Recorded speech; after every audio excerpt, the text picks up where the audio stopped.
Number 11. Incident at Saint-Martin. In July of 2017, a woman died on the Caribbean island of Saint-Martin after the jet blast of a low-flying plane knocked her to the ground. The unnamed 57-year-old, reported as a tourist from New Zealand, had joined other beachgoers in watching planes at the beachside Princess Juliana International Airport. Even though there were signs put in place warning them about the dangers, tourists regularly climbed onto rocks to watch the aircrafts as they came in or departed. The woman was holding onto a fence and observing a Boeing 737 as it was taking off. The powerful jet blast knocked the beachgoer off her feet and threw her onto the concrete. As she fell, the woman hit her head and suffered severe trauma. She later succumbed to her injuries in a local hospital. In the incident's aftermath, authorities from the Dutch territory re-emphasized the dangers of approaching the low-flying planes. While the New Zealand woman was the first recorded fatality, dozens had been injured in recent years by the jet blast. Number 10. David Frazier. In June of 2014, Virginia man David Frazier had dug 2 holes at a North Carolina beach, which he then tried to connect with a tunnel. Yet by the time he started to make his way through the wall adjacent to each of the 6-foot deep holes, the sand had dried. The tunnel collapsed on him, and Frazier was buried in the sand for 10 to 15 minutes. The man was unresponsive when the emergency services reached him, and he was pronounced dead at the scene, according to a spokesperson for the National Park Service. It had been over a decade since someone had suffocated in collapsed sand in the area. In the incident's aftermath, beachgoers were advised to dig holes that were only knee-deep.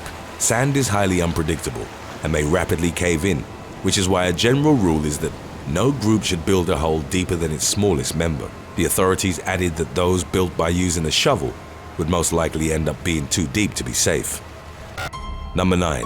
Incident at NOIRMOUTIER Island. In August of 2018, a 21-year-old man was visiting his grandparents in the Bay of Biscay on France's Atlantic coast.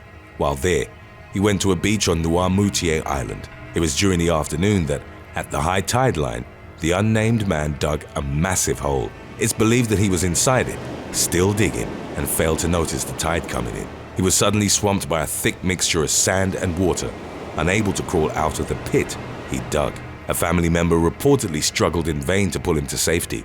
Staff from water rescue centers arrived at the scene, but they too were unable to help the beachgoer. His lifeless body was recovered 3 hours later. Number 8. OMMY IRIZARRY. In July of 2014, a man was killed and his young daughter was severely injured after a plane struck them while making an emergency landing on a Florida beach. 36-year-old OMMY IRIZARRY and his daughter Oceana, aged 9, were walking along the beach in Sarasota County. The small aircraft lost power in flight and was forced to make a crash landing on the hard-packed sand near the water's edge. Both the pilot and the plane's single passenger were unharmed. IRIZARRY was hit and died on impact, while Oceana was airlifted to a children's hospital in critical condition. The accident had been so brutal that another beachgoer who witnessed it had to be taken to the hospital with stress-induced cardiac issues. Number 7. TRAVOR Brown. In the summer of 2016, Oklahoma teenager TRAVOR Brown was visiting Florida with a few of his friends. The group went to a beach at St. Andrews Park, where they created a 20-foot wide tunnel that was in the shape of a W.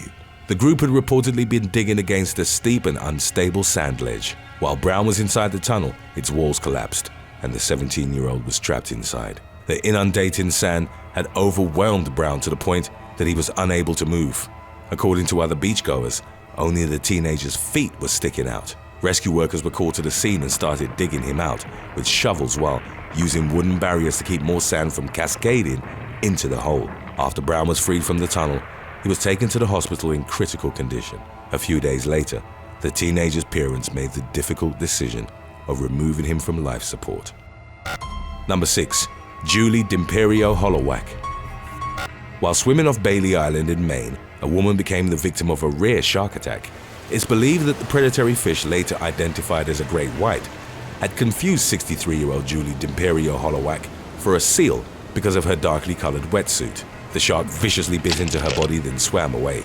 2 kayakers helped the woman get back to shore, and an ambulance provided further assistance. Unfortunately, the woman's injuries proved too severe as she had lost a massive amount of blood. Revival attempts were unsuccessful and HOLOWACH was declared dead at the scene. According to a marine wildlife expert, HOLOWACH was the first person on record to have been killed in an unprovoked shark attack in Maine. Number 5. Lee Goggin. In January of 2018, Texas man Lee Goggin was passing through St. Augustine, Florida, when he and his family stopped at Crescent Beach. The father of 3 and his wife had decided to make the stop in order to allow their children to burn off some energy. While there, Goggin built a tunnel that collapsed and buried him alive. While trapped under the massive sand, the 35-year-old suffered a heart attack. Emergency services had to remove roughly 3 feet of sand before they could retrieve Goggin. He was taken to the hospital in critical condition and spent 2 days in a medically induced coma. Unfortunately, Goggin wouldn't recover and died in the hospital. His passing left his family in a particularly difficult financial situation, and a fundraising page was set up in their name. The man reportedly hadn't qualified for life insurance because, in 2014, he'd received a kidney transplant from his brother. Number 4. Carol Aguirre. In September of 2020, Carol Aguirre was lying on a beach in Oceanside, San Diego, when she suffered a gruesome accident. There was heavy machinery on the beach at the time, as working crews were finishing up a dredging project at Oceanside Harbor. Tractors were used to transport pipes to an equipment area so that they could ultimately be hauled away. Aguirre had been lying on the beach, fully clothed, for over an hour and presumably had fallen asleep. She didn't hear a tractor approaching, and the operator didn't see her. The 68-year-old woman was run over by the 50,000-pound machine and suffered fatal injuries. A local surfer reported seeing her crumbled up on the beach as he came out of the water. According to Oceanside police, there was no indication that drugs or alcohol had contributed to the tragic accident. Number 3. Ashley O'Connor. On July the 31st of 2017, Ashley O'Connor was visiting a beach in Ocean City, Maryland, when she suffered a fatal accident. The 30-year-old Texas woman was vacationing with her parents, but they become separated at around 2 a.m. A few hours later, O'Connor's lifeless body was found buried in a hole on the beach, with only a portion of her arm showing. It was determined that she'd been asphyxiated after the sand had rapidly caved in. The authorities started an investigation to determine why a hole of that size had been present on the beach, as well as if O'Connor had fallen inside or climbed in of her own accord. In the incident's aftermath, O'Connor's family sued the town of Ocean City, alleging that its negligence had led to the woman's death. According to the lawsuit, the beach tractor operators, who were responsible for filling the hole, had failed to check if anyone was inside. In doing so, they'd buried O'Connor, which presumably had caused her to suffocate.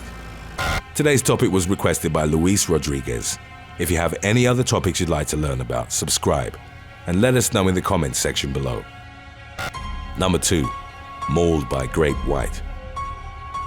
In early December of 2020, an unnamed surfer was viciously mauled by a great white shark in the waters of Kangaroo Island off the coast of Adelaide, Australia. He was sitting on his board when he felt the shark charging him from the left side.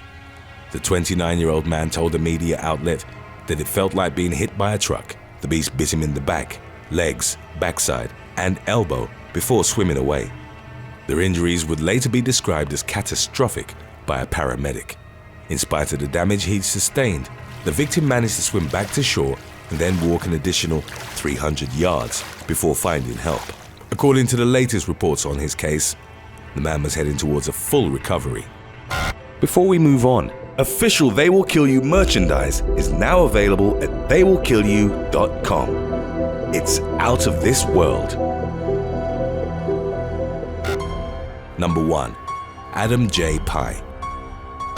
In August of 2016, Adam J. Pye drowned in a pit of sand at Francis Beach in Half Moon Bay, California. The 26-year-old was visiting the beach with family friends and had settled on a spot near the RV park. Pye and a young woman had reportedly spent hours digging 2 massive diagonal holes. At 10 feet, they were nearly twice as deep as Pye was tall. The man then tried to create a tunnel that would have connected the 2 holes. Unfortunately, the sand collapsed on top of him. Other beachgoers grouped together and rushed to save the young man. They started desperately digging with their bare hands. The rescuers had managed to dig through about 4 feet of sand, enough to reach the top of the man's head. However, sand kept collapsing back into the hole.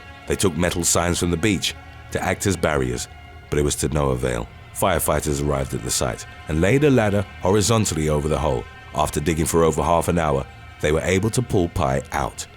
The rescuers found that he'd been buried inside standing up straight, with his arms to his sides. He was placed on advanced support for an hour, but ultimately succumbed to his injuries, with the cause of death listed as suffocation. Thanks for watching. If there was $1 million treasure in great white infested waters, would you still try to dive for it? Let us know in the comments section below.